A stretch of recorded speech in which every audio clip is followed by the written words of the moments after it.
Welcome to the Oracle Codex Podcast. In this podcast, we are unfolding the divine mysteries and remembrances of the Oracle. What is her story?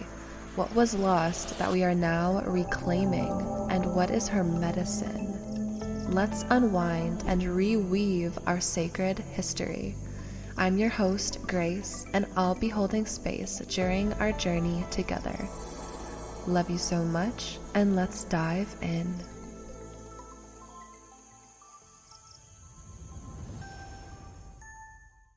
Okay, guys, welcome to the Oracle Codex Podcast. I have a super exciting guest here today, my boyfriend, Milad. Say hello. Hello, everybody. Thank you so much, Grace. I had to drag him onto here because the last 2 episodes I did on my own, and I was like, I just need somebody to bounce back and forth with, converse with.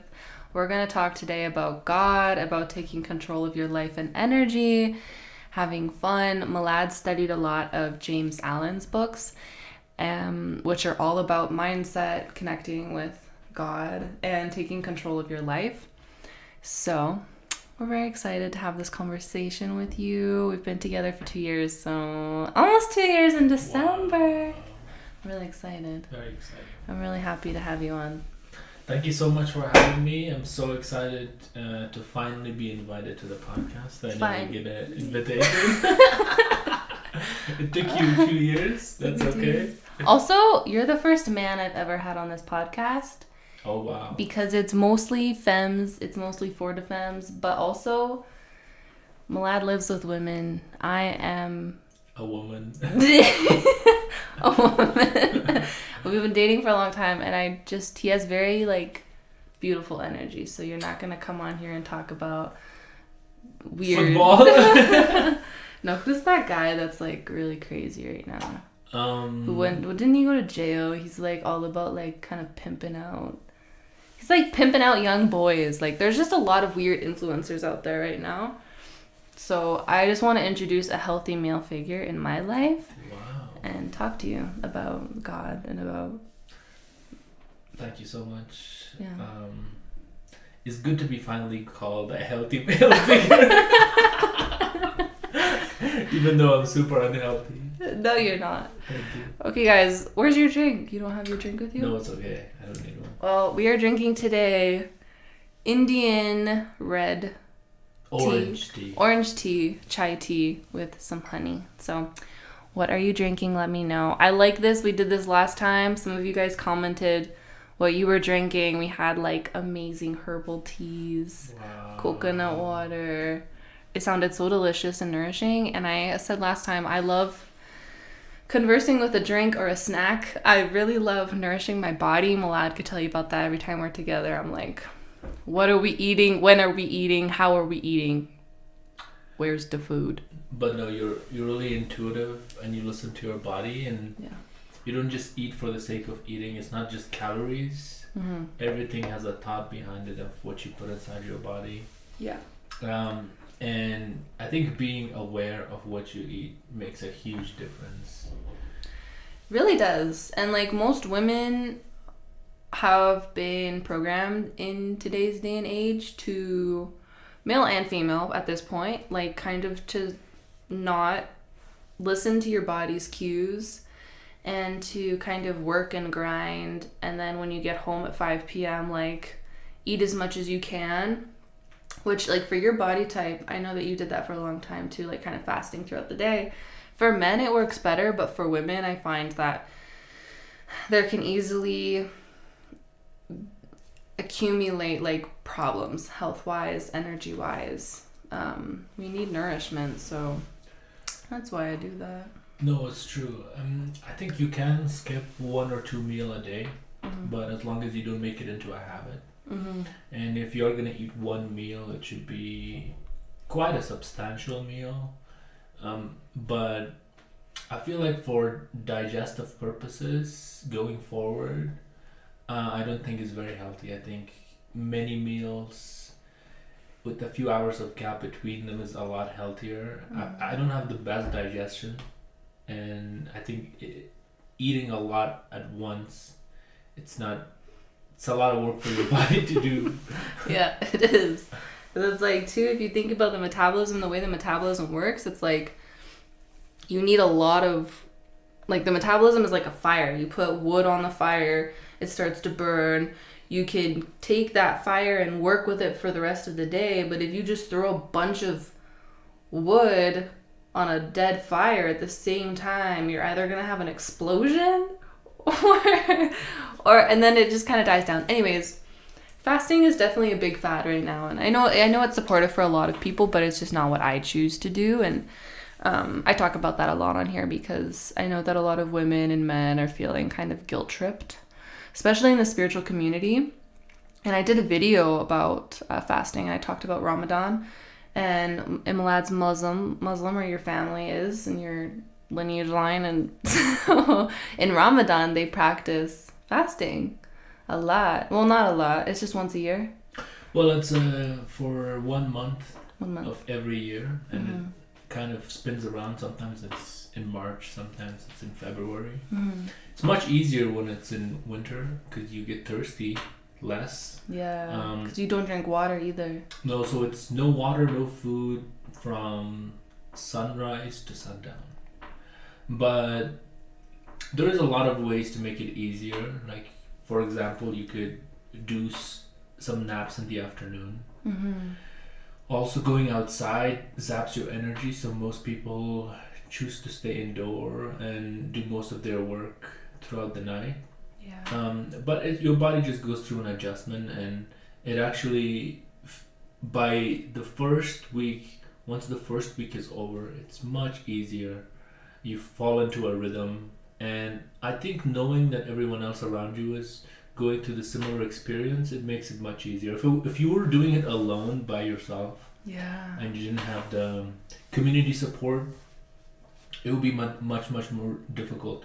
I think a lot of cultures that have fasting, it's part of their culture. Like the Hindus, the Muslims, it's literally part of their religion, and it's woven into their culture. So when you do fast, you don't feel alone. But in North America, definitely, when sometimes you're fasting, you see everybody else eating Big Macs, and it's much harder. And the advertisement for food here is a lot more aggressive, but it's not the same everywhere else. People are a lot more cautious. Even if they're not fasting, they won't eat in front of you, They are very respectful of people who are fasting, because even in those countries, not everybody fasts. It really, you're either fasting or you're being respectful to everyone who's fasting. Yeah. I also want to say, within fasting, you're probably not doing as much throughout the day. As in North America, people will fast, and then they'll go do a cardio session, and then they'll go to work for 8 hours. And, our nervous systems are already so, what's the word? Discombobulated or, out of whack, out of tune, that it's not really healthy to put more strain on your nervous system, And so I'm sure in places like Afghanistan and the Middle East and in India, where people are practicing fasting, it's probably their lifestyle is a lot slower, and their bodies can actually handle, their nervous systems can handle not eating, because it's not they need as much energy. Well, I think the food is also a lot less calorie dense. So the deprivation of food is a lot less exhaustive as it is here. Here, food has such a hold on you. Food is almost, an addiction. It's the amount of calorie-rich food that you can find in every store. Right, but mostly if it's unhealthy, whole foods, which are the things that Milad and I try to eat, or especially myself, and you're starting to and I think also the age that we're in, 20s to 30s, people just want fast food. People are working, they don't want to think about having to cook a meal. But when you're eating whole foods, your body just feels better, And that's what people in these countries are probably eating. It's just Whole Foods, like not McDonald's, which like a burger this big is like almost 2,000 calories. It's just crazy. Yeah, no, a lot of the food we eat here, it's a lot harder to digest as well. So you're doing more work to digest the food. And nobody's really growing their own food. I think it's starting, but back home everyone wants to grow their own food, or at least know the person who grows their food and have a direct relationship with them. And I think that's the best thing, is there should be no middleman between consumer and farmers. You know, and that relationship is beautiful because you get to see the hard work, and the person gets to sell directly to the people without any middleman. But in North America, the richest people are the middlemen. The superstore, the co-op, where they make most of the money, and they also throw away most of the food. Like the expiration date is crazy. Like a day before the expiration, they will throw away like so much food. And what they do is they intentionally mix everything so it's unedible. Yeah, we were watching a video on that, weren't we? Yeah. So they just mix everything and throw it out in a way that nobody could enjoy it, you know? Yeah, it's just so terrible. Like Milad and I work at companies that we're not going to name, but they do the same thing with the product there. Like they rip it up, tear it up so that no homeless person could go get it. And it really is a travesty because like it's just good. It's good quality. Like it could be reused. It could be, you know, in a good home and like provide somebody, you know, comfort, a couch, a bed, side table. But they just, companies are very greedy. And it's definitely a travesty. It's definitely very sad. But I like that you brought up gardening because I wanted to talk today about like taking control of your life and energy. And it really does come down to like the actions and the choices that you make in your life. And what are you going to prioritize? So for me, it's, you know, my health, my spirituality, movement, my career, and also my relationship. And what are some things in your life that you feel like you have taken control of in order to live a more happier life? I think for sure how I spend my energy. I think more and more realizing that you have a finite energy throughout the day. And you have to be very selective about how, where, when, and with who you want to spend that energy. And I'm a lot more cautious now because what you might not think as a waste of energy could be a big waste of energy, and you might not realize it. So and it's kind of uncomfortable because you have to stop doing things that you were doing before. You have to start doing new things, but your body slowly realizes that this is the more natural thing to do. You know, you only live once. You might as well be super selective about how you live. You know, who you live with. So I think controlling your energy and your space and allowing the right type of people into that space is super helpful. Actually, you're so good at this. Like Milad is very grounding in my life because I have like 20 projects on the go all the time. And I burn myself out, and I come to like, you know, points where I can't move forward healthily anymore. And I'm learning and growing through that process of being an entrepreneur and having side hustles and having like so many beautiful friends that I want to see and like all these things. But Milad's like, you're very specific about, I don't have time to see that person. I'm not going to see that person. I don't have space for this. I'm not going to take on an extra thing. And because of that, you're so grounded. And I really appreciate that about you. And I feel like we complement one another because like I'm very like fiery, like doing all the things. And he's very grounded, like what is sensical and being responsible for your energy. Oh, absolutely. It takes maturity to do that because in today's day and age, like even with your phone, like you don't even use Instagram. And that's a huge waste of energy. Oh my God, to go on Instagram and social medias. Yeah, I mean, I don't know. I think it might be my age. I think as you grow older, you also can't keep up with the new things. There's a new app every like few years, and there's usually, for me, a limit. Like I realize very quickly, like that it's too long, or I've been on it for too long, and my body feels uncomfortable. And one thing I realize is that social media does a really good job of making you not realize that time is passing or how much time has passed. They program it like that. Where it doesn't show you the clock, it doesn't show you that anything else is happening beside what you're focused on. And it sucks all your energy, and it tricks your brain for sure. It's a lot of it is, it's very manipulative. Like the subscribe button will always be a color that red is red, or bright. And then the button to unsubscribe is always gray. It's super hidden, very small font. Everything is built for engagement, and everything is like the goal of every social media companies now is for how long can we keep someone engaged,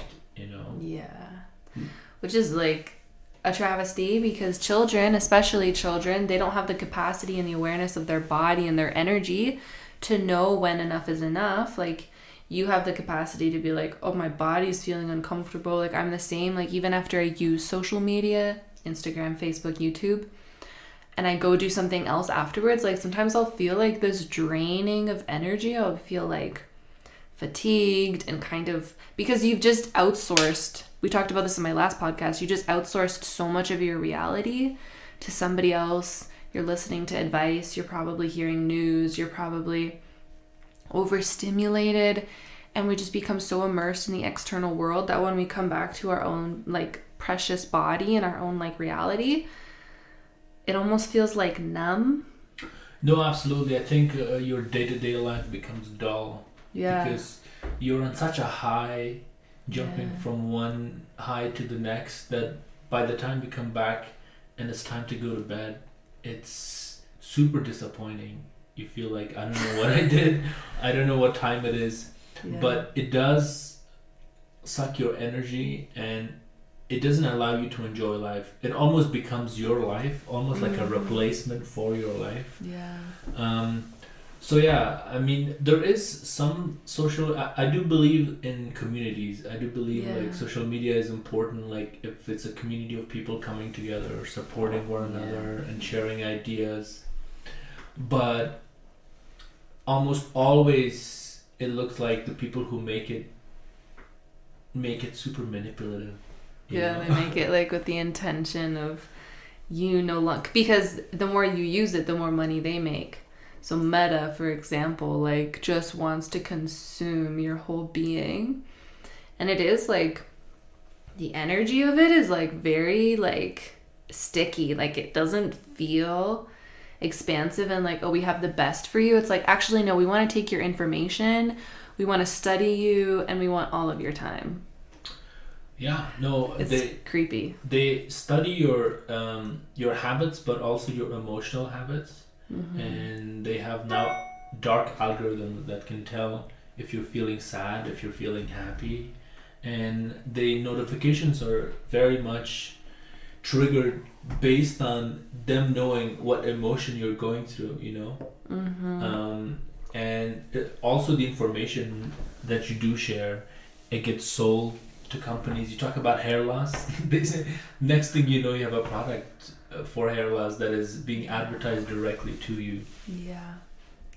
It is. Milad like studies programming, and so he knows all about this stuff, and it creeps me out sometimes because AI is definite. I think that there are positive benefits to AI, but there are also parts of it that feel really malicious and manipulative, and like, at the end of the day, AI doesn't have the capacity to feel emotions and to sympathize and to empathize, which I think is like our human like something that makes us so precious and great and connected to God is like we can create things and we can feel so deeply and we can relate and resonate with one another. But then you have an AI that is like so intelligent with so much information, but they can't empathize with you. No, it's true. And the AI, the information that it bases its answer on are all super deceptive information. A lot of it is manipulated and it's curated. So even if you do use an AI, it might not even know that it's deceiving you, you know. A lot of the times you would use AI, it will blatantly just lie to your face. And it doesn't know it's lying. You will have to like tell it like, oh, what you just said to me was a lie. Yeah. But yeah, it's very confident in lying. So in that regard, it's very similar to us. Yeah. It's mimicking our behavior, which is we're proud of our ignorance. And you can see how that is being fed more and more into the AI, where you would ask it a straightforward question. And it's also becoming now political. If you ask it anything political it disagrees with, well, because it's programmed. It's programmed to be both political and politically very safe, you know. Yeah. So it has these invisible safeguards that you never see, you know. Yeah. And it does, every answer is meant to manipulate you just a little. You know, persuade you from something you might be asking it. So using an AI is like, the science of using an AI is, how can you form a question to get around the safeguards? Right. To get a real answer. Because a lot of times the AI want to nudge you into the lane. It does not want you to go off the road. And every time you do, it realizes it and goes, oh, that's a dangerous behavior, you know. We don't like it. Well, it's creepy. Yeah, it's definitely when you think of a company creating an AI for their means, you have to think about like, okay, what's their agenda? And I don't like to think like that. I try to be a very trusting and like, you know, open-hearted person and like, oh no, most people have good intentions. But when it comes to like big companies, sometimes you have to figure, you know, what is the real reason that they would create this, and you know, what are they getting out of it. But let's switch this topic because it's very deep in it. I think it's a heavy conversation. I just want to make sure, I'm just going to pause this for 1 second. I just want to make sure, do I look too white in it? No, you look beautiful. But does my face look like it's being whited out? No, yeah, you're perfect. Thanks, babe. So I want to weave in celebration. If you have a loved one, obviously, of course you do, like a friend, whether it's a partner, a friend, a family member. I really believe that enjoying and being in love with your life is something that many people don't talk about. And I was noticing this the last couple days. There is like, and James Allen talks about this, right? So like our capacity to choose and notice within our minds what we are believing in and how that belief is literally going to dictate your life. And I think that, of course, you know, just saying, okay, we need to watch the mind is kind of a glass ceiling, because the truth is that the body's holding emotions, your energy field is holding emotions. Like, I just like to look at all the pieces of the puzzle.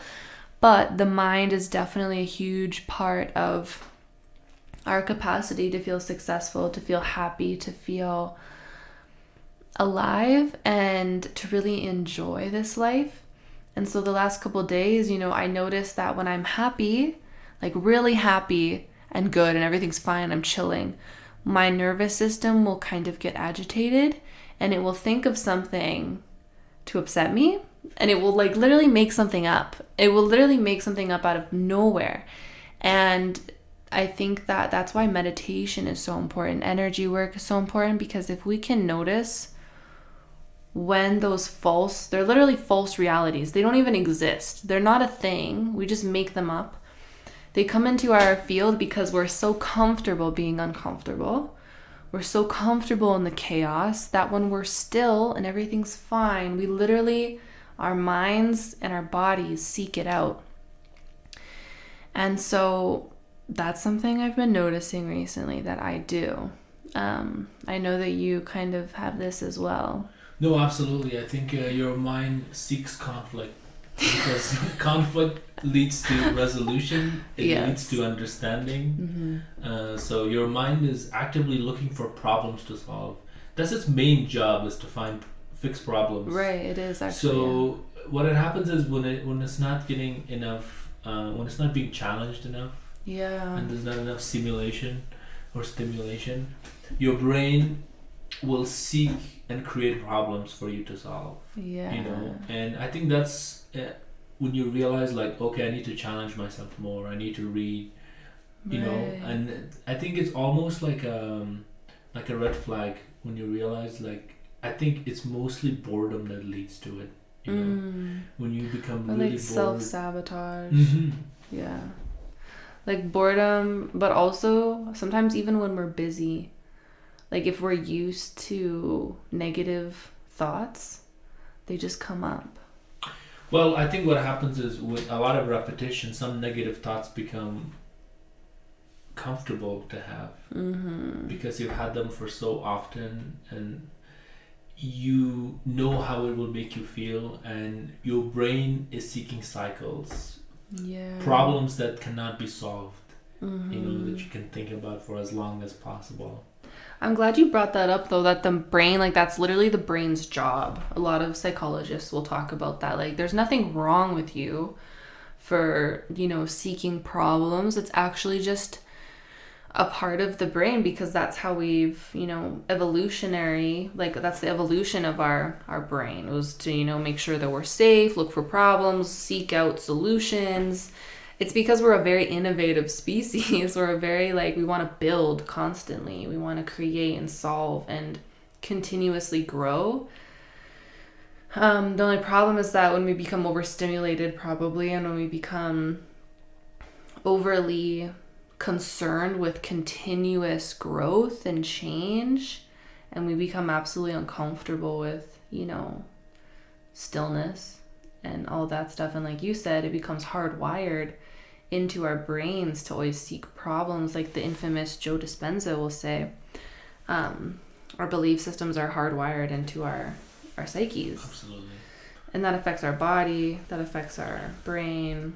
No, and especially if your self-worth comes from solving problems, fixing things, and there's nothing to fix. And I think that's like realizing that that's what life is, You're supposed to just accept what you have and try to make it better. But your brain will create problems that don't really exist. And even if you fixed all your problems, more will come up. You would have pseudo problems, So there's no end to it, We also start to seek to heal other people. That's what I'm doing. No, that's not what I'm doing, but even as an energy healer, I feel like I've come to this place where I really understand my own energy body. I think that's why anybody can provide a service. It's like, oh, I fixed this problem for myself. I know how to fix it for other people now. Now I get to solve problems and support the world, because we all just are innovators. We're literally creator beings. We just want to help the planet become better, which is such a cool way of looking at it too. And like Milad said, I think that when our self-worth comes from fixing problems, it's probably because we don't have a true sense of self-love and a true sense of worthiness, which I would never, say to somebody, oh, how could you have a low sense of self-love? It's literally programmed into us as children, to, depending on how you grew up and depending on how your family raised you, but the way that I'm going to raise my children and the way that I am reparenting myself is you are innately loved. You are innately worthy because you're alive. No, absolutely. Happiness should come from within, outside people amplify your happiness for sure. They give you more perspective on your happiness or even your unhappiness. So other people their perspective is very important, They provide because they see you through happiness and sadness. But I think true happiness comes from within, being okay with yourself, being happy with what you do. Because you're never going to be 100% happy with other people or circumstances. The circumstances will never be completely perfect, and even if they are, they won't stay perfect for too long, you know. So you might as well be okay with yourself and find happiness within yourself. And we're back. Sorry about that. Okay.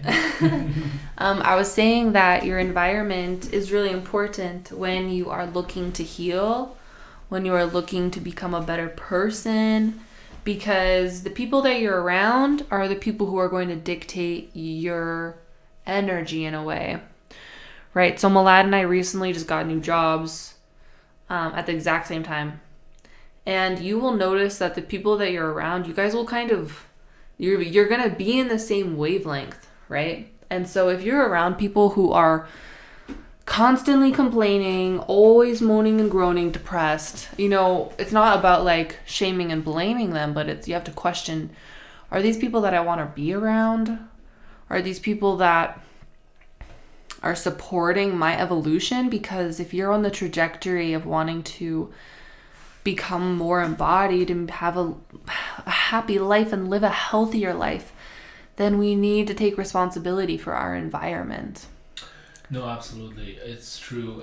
Also, you have to realize sometimes people become so entrenched in their problems that the problem becomes bigger than any solution. Yeah. You know, the problem becomes the reality. Yeah. And they will not listen to anything that would help from anyone, you know. And that I've seen that happen with me, where you put so much thought and effort into describing the problem that by describing it you make the problem bigger. You identify with it. Yeah, you identify with it. Yeah. And you also identify that you are powerless, which is not true. And that's another thing, is a lot of time when people can't fix a problem is because they start from a place of, oh, I'm powerless against this problem, or this problem is bigger than me. You know, which is always not true. It's never true that something could be more powerful than you. Like, you are literally a child of God. That is literally your innate. You're literally so powerful. Like, our brains, our hearts, our capacity to heal and overcome is so powerful. It's just the mind that makes us believe that we can't. And that's why I love in Stoicism and in all of these other philosophies and ideologies, like, they really talk about the mind. You have to conquer the mind. And not even conquer, it's a very masculine thing to say. And obviously that will relate for some people, but for other people, it's like you have to almost befriend and come into union with the mind. Because like Milad said, there are pieces and parts of the mind that are actually just innately trying to protect you and to make sure that you're alive and thriving. But then there are other parts of the mind that are literally there to kind of mess with you and like make you kind of stay where is comfortable, which will never be where you're going to be happy and successful, depending on what successful is for you. But yeah. As we close out, my darling, I would love to celebrate you. Thank you. And celebrate myself. And if you've reached this point in the podcast, I invite you to comment down below something that you're celebrating, because we need to start celebrating ourselves and start feeling excited and like get back into that joyful authenticity that makes us feel so alive and so happy. Something that Milad and I do all the time together is we go out and eat, we dance together, we cook together, we play together, we be weird together. Like, whoa. Like, find somebody that you can honestly be your authentic self with, that makes you feel so alive and excited to be alive, because this life is so precious. And I know this conversation was a bit heavier, and it's because Milad and I are both very deep people, and we like to talk about real conversations and real topics. But there's so much to celebrate. No, I think the biggest thing is celebrate the people in your life. Yeah. Because through them, there are channels for inspiration and love. And things that you didn't even expect. That's the best thing about people, is that you never expect what they're gonna do next. They're ever changing, ever evolving beings. So being around them, you're constantly surprised and inspired, and I think that's the best way to live life, is when you're not just alone with your thoughts, when there is someone who can reflect those back to you. Mm-hmm. Yeah. Thank you so much for coming on the podcast. Thank you for having me. I hope that you guys liked this episode. If you did, if you're watching on YouTube, you can comment down below and like the video, please. And thank you. That would mean so much. Also, if you're not already and you listen to the podcast, make sure you subscribe to the channel. If you're listening on Spotify, make sure you follow us on there. And I will see you guys next week. Bye. Bye. Nice, babe. Hey, thank you so much for tuning into this episode of the Oracle Codex Podcast. It means so much that you're here listening to the Oracle speak and share their wisdom and enter the temple space. If you'd like to stay up to date on this podcast, please subscribe on your streaming platform. Please give us a big like. And if you have any opinions, questions, concerns, or love to share, please comment it below. If you want to find Grace, the host of this podcast, you can find her on YouTube, Instagram, Facebook, and at her website, creationalcodes.com. Thank you so much again for being here, and we will see you next time.